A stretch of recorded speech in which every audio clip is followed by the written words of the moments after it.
Assalamualaikum warahmatullahi wabarakatuh.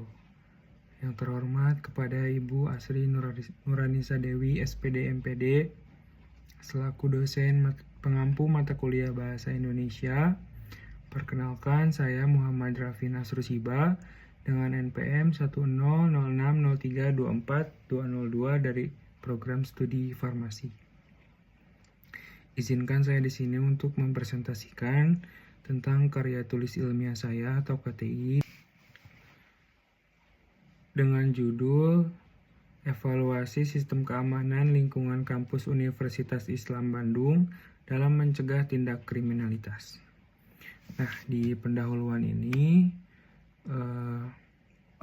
lingkungan kampus itu biasanya menjadi tempat atau wadah bagi mahasiswa untuk belajar, untuk mengadakan aktivitas-aktivitas pelengkapnya.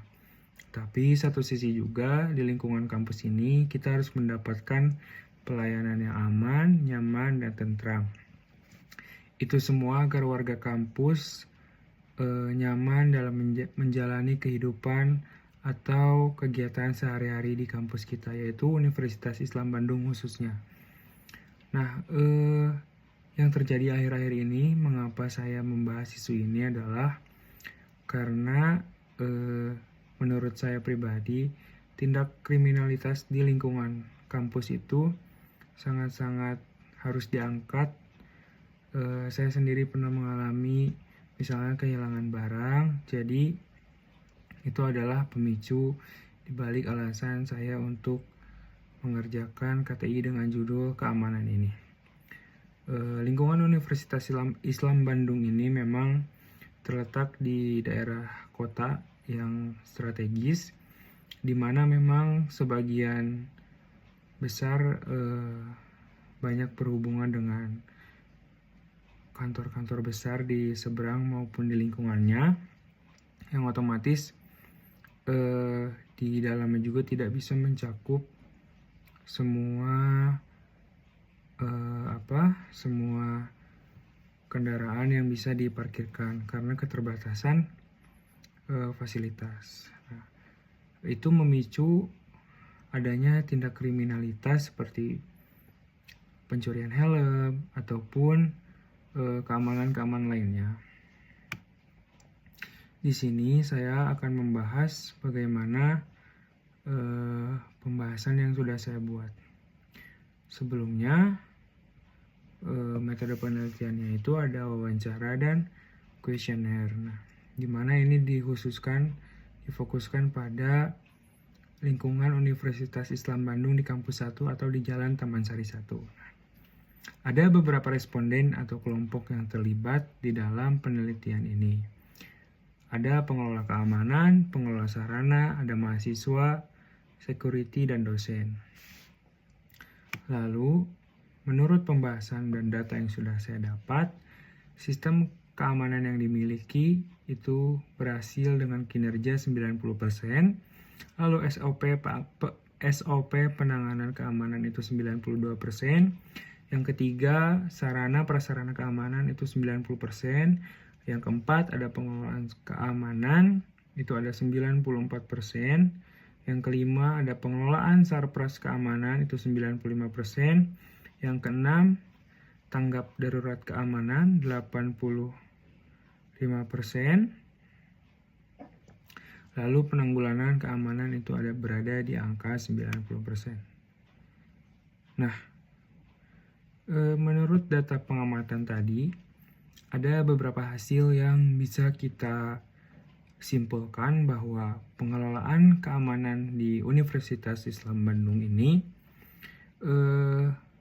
ada kinerja peningkatan, tetapi belum bisa signifikan. Kenapa? Karena ada beberapa pihak yang masih menilai keamanan di sini itu kurang baik. Nah, di kriteria penilaian ini ada nilai dari pengelola keamanan sangat baik yang berjumlah 2 orang, pengelola prasarana itu 1 orang sangat baik, mahasiswa 4 orang sangat baik, dan 19 orang baik.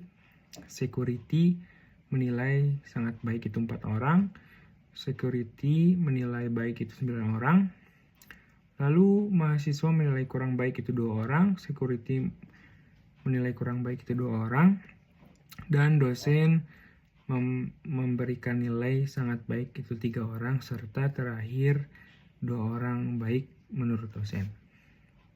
Berdasarkan data atau tabel di atas, intinya persentase keamanan di Universitas Islam Bandung ini 90% sudah mendapatkan kinerja atau hasil yang positif, tetapi 10%-nya itu masih belum. Kenapa? Karena ada hal-hal yang harus ditingkatkan, lalu ada beberapa kejadian atau kinerja yang harus memang dievaluasi dalam ke tahapan selanjutnya atau kinerja ke tahun selanjutnya. Di dalam presentasi 10% ini memang Universitas Islam Bandung harus meningkatkan bagaimana cara mereka untuk mengevaluasi agar keamanan di lingkungan warga kampus ini tentunya bisa meningkat lebih baik lagi setiap tahunnya, tidak ada tindak kriminalitas seperti pencurian barang ataupun hal-hal yang lainnya. Lalu dengan presentasi yang terakhir, pengembangan infrastruktur merupakan faktor yang penting yang harus diperhatikan, terutama di lembaga pendidikan, karena infrastruktur ini menunjang bagaimana sistem keamanan tersebut bisa berjalan atau dapat mencegah adanya tindak kriminalitas. Kesimpulannya, sistem keamanan kampus harus dibangun berdasarkan kepentingan bersama, bukan hanya kepentingan dari beberapa pihak. Jadi mahasiswa pun atau security tidak bisa hanya mengandalkan satu pihak saja. Karena di lingkungan kampus ini ada beberapa pihak yang harus memang bekerja sama untuk menaikkan persentase keamanan di lingkungan kampus. Mungkin itu saja yang dapat saya sampaikan. Mohon maaf bila ada kekurangan. Bila taufik wal hidayah. Wassalamualaikum warahmatullahi wabarakatuh.